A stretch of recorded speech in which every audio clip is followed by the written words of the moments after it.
આજે આપણે બનાવીશું મેંદા વગર માત્ર 10 રૂપિયાની કોબીથી પૂરા પરિવાર માટે ક્રિસ્પી ડ્રાય કોબીનું મંચુરિયન, એ પણ નવી રીતે આપણે બનાવીશું.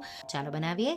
તો અહીંયા મેં 10 રૂપિયાની કોબી, તો મને 10 રૂપિયાની મળી છે. બધી જગ્યા પર અલગ અલગ ભાવ હોય એટલે તમને જેટલાની મળે એ રીતે એક કોબી તમારે લેવાની છે. અહીંયા કોબીને થોડી ધોઈ લેવાની અને જે થોડા એના પાનનો ભાગ ખરાબ હોય તો એ તમારે આ રીતે કટ કરી લેવાનો. ચેક કરીને કોબી તમારે લેવાની. કોબી ઇઝીલી તમને સારી એવી આ સિઝનમાં સસ્તી અને સારી એવી મળી જશે. આ રીતે આપણે કોબીના વચ્ચેથી આ રીતે કટ કરી અને આ રીતે 4 ભાગ કરી લઈશું. હવે જો કોબીને તમે ખમણવાના હોય તો એનો જે હાર્ડ ભાગ હોય એ કાઢવાની જરૂર નથી, એ પકડીને તમારે ખમણવાનું હોય. હું ચોપરમાં ચોપ કરીને બનાવી રહી છું એટલે એ રીત બહુ ઇઝી પડે છે, એટલે આપણે એ રીતે બનાવીશું. કોબીના આ રીતે મોટા મોટા ટુકડા કરી લઈશું અને પછી મારા પાસે ચોપર છે. ચોપરમાં આપણે કોબીના ટુકડા, તો જેટલી કોબી આવે એટલી તમારે, તો 2 વાર અડધી અડધી કરી હું કોબી આ રીતે એમાં ઉમેરી દઈશ અને પછી આપણે એને ચોપરમાં ઝીણું ઝીણું ચોપ કરી રેડી કરી લઈશું. તો આ રીતે મારા પાસે ચોપર છે ઇલેક્ટ્રિક, એ મેં લીધું છે. તમે જે દોરીવાળું આવે છે એ પણ લઈ શકો. તો આ રીતે હલકું એવું ચોપરમાં તો માત્ર તમે અડધી મિનિટ કે 1 મિનિટમાં એકદમ ઝીણી એવી કોબી તમારી થઈ જશે. આ રીતે ચોપ કરેલી કોબીને એક બોલમાં લઈ લઈશું અને એ જ રીતે બચેલી કોબી આ રીતે ચોપરમાં ઉમેરી પાછું આપણે એને ચોપ કરી અને બોલમાં લઈ લઈશું. થોડું થોડું કરી 3 વાર મારે કોબીને ચોપ કરવી પડી અને ચોપ કરેલી કોબી રેડી થઈ ગઈ. થોડી કોબી હું વઘાર માટે બચાવી રહી છું, અડધો કપ જેટલી. તો આ રીતે આટલું એક કોબીમાંથી ચોપ કરેલી કોબી રેડી થઈ ગઈ. હવે 1 થી 2 ટેબલસ્પૂન જેટલી આદુ મરચાં લસણની પેસ્ટ.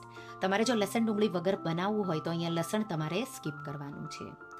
1/2 ટીસ્પૂન જેટલું મીઠું, 2 ટીસ્પૂન જેટલો સોયા સોસ. તમારે થોડો વધારે ઉમેરવો હોય તો વધારે પણ ઉમેરી શકો. અને અહીંયા આપણે 1/2 ટેબલસ્પૂન જેટલો સ્વીટ ચીલી સોસ. જો સ્વીટ ચીલી સોસ ન હોય તો તમારે રેડ ચીલી સોસ અને ટમાટો કેચઅપ મિક્સ કરીને ઉમેરવાનું છે. 1 ટેબલસ્પૂન જેટલું કાશ્મીરી લાલ મરચું, 1/4 કપ જેટલો લીલા ધાણા અને પછી આ રીતે મિક્સ કરી દેવાનું છે. અહીંયા કાશ્મીરી લાલ મરચું માત્ર કલર માટે ઉમેરવાનું છે, તીખાશ માટે નથી ઉમેરવાનું.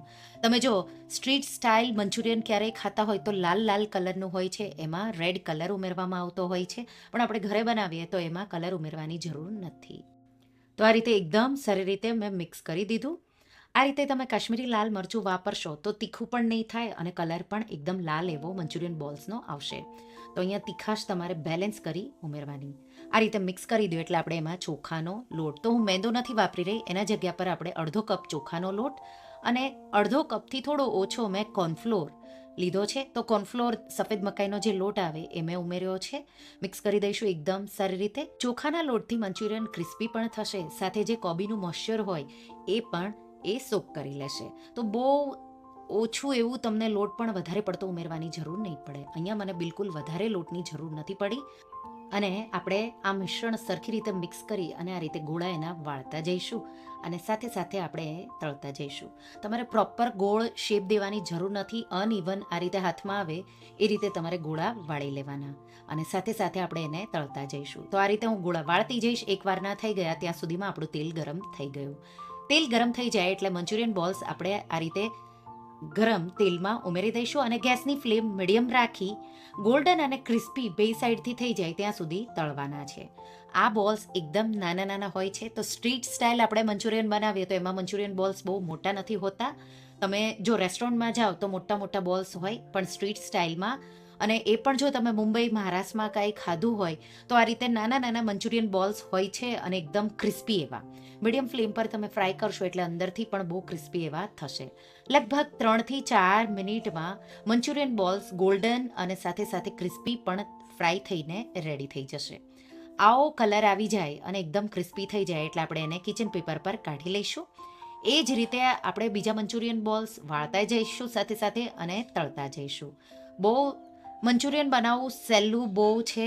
આપણે આમાં નહીં આજીનો મોટો નહીં કોઈ કલર વાપરીએ, પણ સ્વાદ એનો બહાર જેવો જ ટેસ્ટી એવો લાગશે.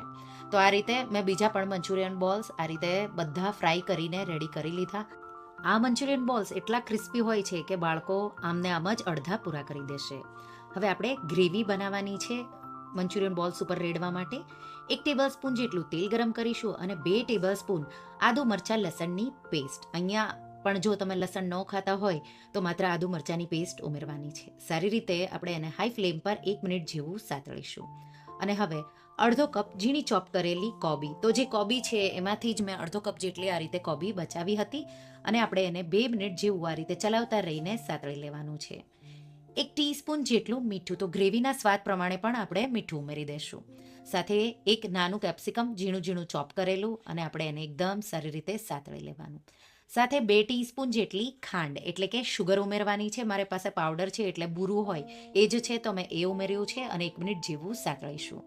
સ્લો ફ્લેમ પર એ સાતળાય ત્યાં સુધીમાં એક બોલમાં પાણી લેશું 1 કપ જેટલું અને એમાં 2 ટેબલસ્પૂન જેટલો કોર્નફ્લોર ઉમેરી દઈશું અને કોર્નફ્લોરને આ રીતે એકદમ સારી રીતે ઓગાળી લઈશું.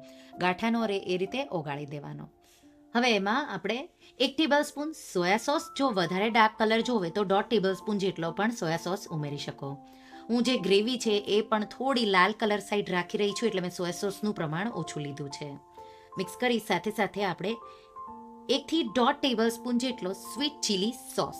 તો અહીંયા મારા પાસે સ્વીટ ચીલી સોસ છે એટલે મેં એ લીધો. તમારા પાસે સ્વીટ ચીલી સોસ ન હોય એના જગ્યા પર તમે 1 ટેબલસ્પૂન જેટલો રેડ ચીલી સોસ અને 1 ટેબલસ્પૂન જેટલો ટમાટો કેચઅપ. તો બેયનું કોમ્બિનેશન સ્વીટ ચીલી સોસમાં આવે એટલા માટે હું એ જ લઈ રહી છું. અને 1 થી 2 ટીસ્પૂન કે 1 ટેબલસ્પૂન જેટલું કાશ્મીરી લાલ મરચું ઉમેરી મિક્સ કરી દઈશું. અને હવે સામગ્રીઓ સતળાઈ જાય એટલે સોસ એકદમ સારી રીતે બધો જે કોર્ન સ્લરીમાં ઉમેર્યા એ મિક્સ કરી અને કોર્ન સ્લરીને આ રીતે કડાઈમાં ઉમેરી દેવાનું છે. ગેસની ફ્લેમ શરૂઆતમાં સ્લો રાખવાની, પછી મિક્સ થઈ જાય એટલે ગેસની ફ્લેમ મીડિયમ હાઈ રાખી થીક થાય ત્યાં સુધી આપણે એને થવા દઈશું. મેં લાલ કલર રાખ્યો છે. તમારે જો લાલ કલર ન રાખવો એને બ્રાઉન રાખવો હોય તો તમે સોયા સોસ અત્યારે પણ વધારે ઉમેરી શકો. વિનેગર હું નથી ઉમેરી રહી, તમારે ઉમેરવું હોય તો 1 ટીસ્પૂન જેટલું અત્યારે તમે ઉમેરી શકો. બહુ ટેસ્ટી એવી ગ્રેવી રેડી થઈ ગઈ. હવે આ મુંબઈ સ્ટ્રીટ સ્ટાઇલ મંચુરિયન છે એટલે આપણે મંચુરિયન બોલ્સ આ રીતે પ્લેટમાં, તો તમારે 10-15 જેટલા બોલ્સ એક પ્લેટમાં લેવાના. હું અહીંયા પ્લેટિંગ કરી રહી છું એટલા માટે મેં બધા મંચુરિયન બોલ્સ અડધા જેટલા લઈ લીધા છે અને એના પર જે સોસ છે તો અડધો જે ગ્રેવી છે એ આપણે આ રીતે પોર કરી દઈશું. ઉપર અહીંયા સ્ટ્રીટ સ્ટાઇલમાં નૂડલ્સ તળેલા ઉપર સ્પ્રિંકલ કરતા હોય છે મેં કોબી, અને પછી આ રીતે આપણે ઉપરથી લીલા ધાણા, અહીંયા લીલી ડુંગળી પણ તમે લઈ શકો. તો મેં અહીંયા ટ્રાય કર્યું છે કે તમે લસણ ડુંગળી વગર પણ બનાવી શકો. તો તમને જે પણ રીત ફાવે એ રીતે ગરમ ગરમ ઉપર ગ્રેવી, ગરમ ગરમ મંચુરિયન બોલ્સ અને બહુ ટેસ્ટી એવું આ કોમ્બો લાગે છે. તો એકવાર આ રેસીપી તમે ટ્રાય કરજો કે સ્ટ્રીટ સ્ટાઇલ, તો મુંબઈની સ્ટ્રીટ સ્ટાઇલ. જો આવું ક્યારેય તમે કોબીનું મંચુરિયન એ પણ મેંદા વગર ન ટ્રાય કર્યું હોય તો એકવાર આ રેસીપી ટ્રાય કરજો અને મને કમેન્ટમાં કહેજો કે તમને આ રેસીપી કેવી લાગી.